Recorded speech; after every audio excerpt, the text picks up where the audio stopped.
So you started doing the imaging of the brain to see what's going on with your patients, but that wasn't met with approval from a lot of the doctors in your arena. Talk a little bit about called that. every bad name you can imagine. Wow. Oh, no. Now, having 5 sisters, I was already called every bad name you can imagine, right? And it was confusing to me until I read a book called The Structure of Scientific Revolution. It was actually written in 1962 by Thomas Kuhn. And anybody who tries to change the status quo gets pushback. So it's not unique to me. But it was really hard, personally, initially, because I became a doctor because I wanted to be helpful. And now I'm trying to help, and my colleagues, and I know why people don't buck the system, because when you become ostracized, that's dangerous. Yeah. Right? I mean, we want to belong because when you're part of a group, you're more likely to survive. And when you go outside the group and people start to demonize you, it's like, oh no, I loved being part of the American Psychiatric Association. I have the highest award they give members.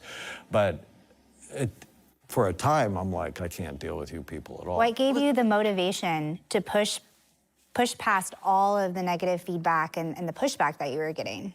Because people's lives changed. You know, my motivation to become a psychiatrist is it's personal to me, right? Someone I love, and as a result of that, I know what it's like to live with someone who has a mental health challenge, right? It's chronically stressful for the children and for the partners of people who struggle. So this is personal.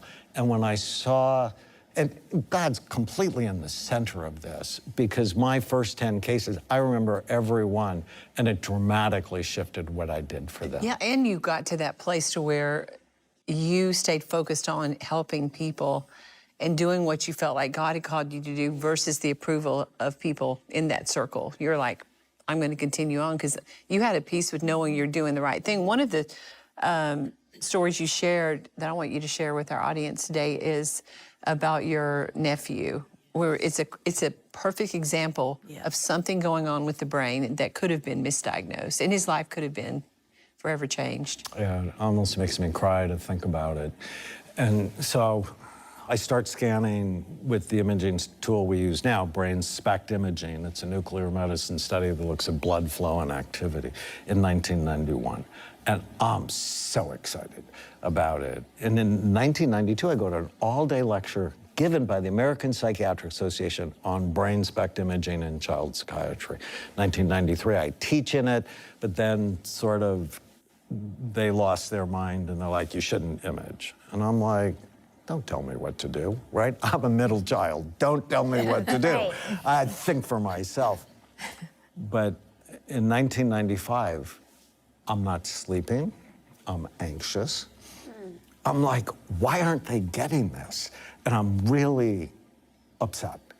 And then I get a call in April 1995 from my sister-in-law, who told me my 9-year-old nephew, Andrew, who's also my godson. I grew up Catholic and still have some of those traditions.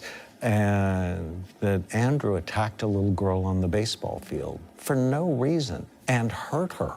And so imagine being the mother. She's freaked out. And she calls me, and it's late at night, and she's like, I don't know what to do. And I'm like, what else is going on with him? And she said, Danny, he's different.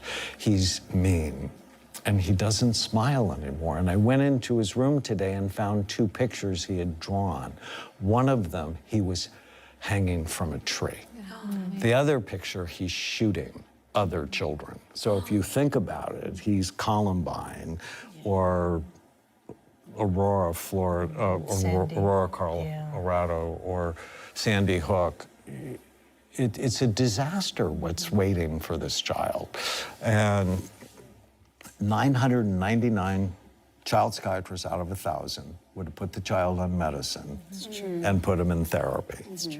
And I'm like, he's got a left temporal lobe problem. Because I'd been scanning for 4 years. I've scanned like 1,000 people. And we had correlated violence to the left temporal lobe. And I'm not the only one that has done that. And I'm like, I want to see him tomorrow. And so the parents brought him to see me. They lived 8 hours away. And I'm sitting with my godson, and I'm like, Andrew, what's going on? He said, Uncle Danny, I don't know. I'm mad all the time. And I'm like, is anybody teasing you? No. Is anybody hurting you? No. Is anybody touching you in places they shouldn't be touching you? No. And I had to scan him.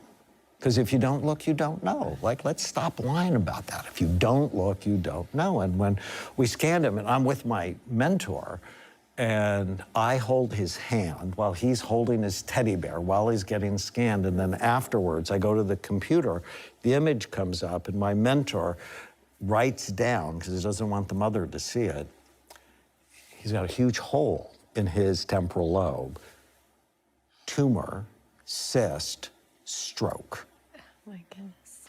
And then we got an MRI later that day. He had a cyst the size of a golf ball occupying the space of his left temporal lobe. And I call his pediatrician, I said, you find someone to take this out. And the pediatrician called me back a couple of days later and talked to 3 neurologists, all of whom said they didn't think the cyst was related to his behavior. And they wouldn't touch it until he had real symptoms. At which point I lost my mind and started screaming at the pediatrician. I said, I have a homicidal, suicidal child. What do you mean by real symptoms? And he got flustered and said, I think they meant seizures or he loses consciousness. I'm like, you're insane. And I call UCLA and I talk to the chief of the Department of Neurosurgery, Jorge Lazarev, who is famous because he had separated the Guatemalan twins who were connected at the head. And I told him about Andrew. And thank God, Dr. Lazarev said, when these cysts are symptomatic, we drain them. And when they drained the cyst, I got 2 calls right after the surgery. One of them was from his mother, who said the surgery was very successful. And when Andrew woke up, he smiled at me. She said, Danny hadn't smiled in a year. The next one was from Dr. Lazarev, who said, oh my God, Dr. Raymond, that cyst was so aggressive that it surprised me because it actually thinned the bone of his skull over his temporal lobe, that his skull is now eggshell thin. And if he would have been hit in the head with the basketball, it would have killed him instantly. Either way, he would have been dead in 6 months. Wow. And that's the moment. Yes. I didn't care if you liked me anymore. I didn't care if you approved me. I'm going to war. Yes. That if you don't look, you don't know. Because it's not just Andrew. How many children, how many adults are suffering with brains that aren't working right, and we call them bad? That's true. Right. If you don't look, you don't know. And there's a new program I'm working on for prisoners. It's like, well, shouldn't you, if someone's behavior is so bad you have to put them in a cage, shouldn't we be looking at and rehabilitating their brains? The Russian author Dostoevsky said you can tell about the soul of a society, not by how it treats its outstanding citizens, but by how it treats its criminals. And if you think of what would Jesus do, well, he'd be in prisons and he'd be ministering to the people who suffered. And I think with a better brain comes a better life. And oh, by the way, if you date any of my children, I'm scanning you. Right? I mean, like, you have 4 months. If I think you're gonna stick around, we have a new one who I like a lot, but he played football, so we have to look. Okay, so and how is Andrew today? He's great. If today's content inspired you, then let's spread God's glory together. I'd love for you to like, comment, subscribe, and then share it with someone who needs it so we can continue making a difference together.